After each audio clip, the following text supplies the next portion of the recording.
Bismillahirrahmanirrahim. Assalamualaikum warahmatullahi wabarakatuh. Alhamdulillahirabbil alamin wa bihi nasta'in wa ala umuri dunya waddin. Wassalatu wassalamu ala asrafil anbiya'i wal mursalin wa ala alihi wa ashabihi ajma'in. Allahumma alimna ma yanfa'una wanfa'na bima 'allamtana warzuqna ilman nafi'an. Rabbi israh li sadri wa yassir li amri wahlul 'uqdatam min lisani yafqahu qawli, amma ba'd. Akhwati fillah, apa kabar? Hari ini jumpa lagi bersama saya pada kajian Sakhsiyatul Mar'ah Al-Muslimah. Sebelumnya telah kita bahas bagaimana kedekatan seorang muslimah bersama Tuhannya, bersama Robnya, yaitu dalam hal akidah yang telah kita bahas sebelumnya gitu ya, bagaimana seorang wanita, seorang perempuan muslimah itu terlihat dari bagaimana keimanannya, keyakinannya terhadap Allah Subhanahu wa taala dan segala sesuatu yang terjadi di muka bumi ini, kemudian yang menimpanya baik buruknya itu berasal dari Allah Subhanahu wa taala. Dan kita harus meyakini itu tanpa keraguan sedikit pun. Nah, kemudian dalam hal kedekatannya juga seorang muslimah nampak terlihat pula dari bagaimana dia beribadah kepada Allah Subhanahu wa taala. Ibadah adalah segala sesuatu yang dilakukan oleh seorang manusia, oleh setiap hamba kepada Allah dalam rangka menggapai ridhonya, maka itulah ibadah-ibadah. Nah, tetapi ibadah yang dimaksud di sini adalah lebih khusus, yaitu ibadah mahdhah.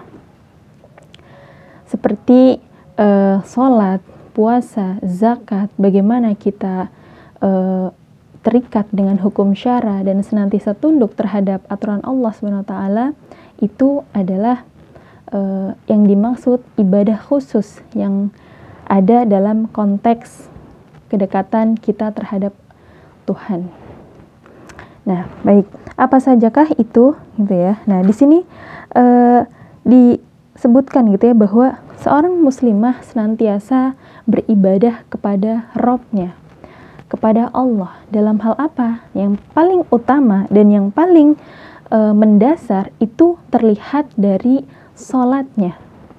Seorang wanita muslimah senantiasa mendirikan sholat 5 waktu tanpa meninggalkannya atau tanpa melalaikannya. Seperti yang telah Allah firmankan di dalam Al-Quran, gitu ya. Innas salata kanat 'alal mu'minina kitaban mauquta. Dalam surah An-Nisa ayat 103 disebutkan bahwa sungguhnya salat itu kewajiban yang ditentukan waktunya atas orang-orang yang beriman. Nah, seorang muslimah senantiasa ia akan menyadari gitu ya bahwa sholat sudah ditentukan waktunya, maka ia tidak akan pernah lalai atau bahkan meninggalkannya.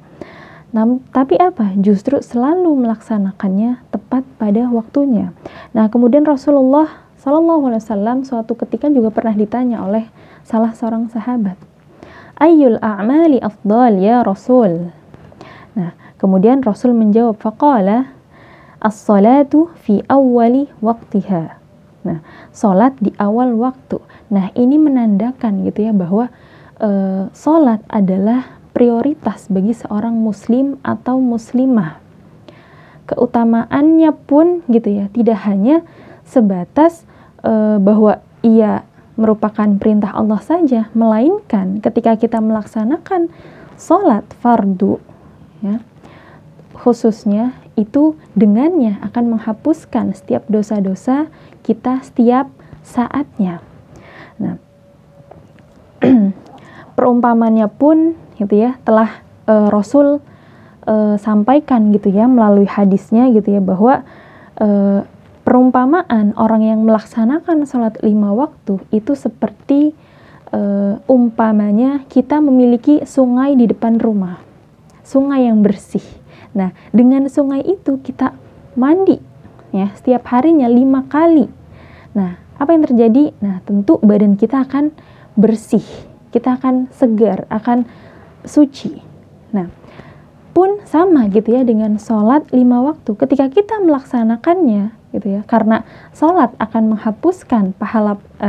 menghapuskan dosa-dosa kita, maka dengan sholat itu dosa-dosa kita akan dihapuskan. Nah, dari sini berarti apa gitu ya, bahwa sholat berfungsi sebagai pembersih jiwa orang-orang yang melakukannya. Berarti orang yang tidak melakukannya, muslimah yang tidak melakukannya, berarti dia telah mematikan gitu ya fungsi daripada sholat tadi sebagai pembersih jiwa. Nah, kemudian juga sebagai penebus dosa dan juga kesalahan manusia. Nah, kemudian poin yang kedua, kedekatan muslimah dengan Robnya juga terlihat tadi dari sholatnya ya. Nah, namun ada kalanya seorang muslimah juga menghadiri sholat berjamaah di masjid-masjid. Nah, sesuai hujah oleh Ummul Mukminin kita, yaitu Aisyah radhiyallahu anha, gitu ya. Suatu ketika Aisyah pernah ikut gitu ya, ikut Rasulullah sholat subuh di masjid. Ya, dengan Aisyah mengajak para wanita-wanita muslimah juga gitu ya, teman-temannya, kawan-kawannya untuk diajak juga sholat ke masjid. Nah, kemudian setelah sholat mereka langsung pulang. Nah, ini hujah gitu ya, bahwasannya bukan hal yang tabu gitu ya, kita ketika seorang perempuan, seorang muslimah sholat di masjid, maka itu hukumnya tidak boleh gitu ya. Nah, tetapi ini justru Rasulullah menganjurkan dan bersabda juga gitu ya dalam hadis riwayat Abu Daud gitu ya, bahwa janganlah kamu mencegah istri-istri kamu untuk sholat di masjid, dan sholat di rumah-rumah mereka lebih baik dari mereka.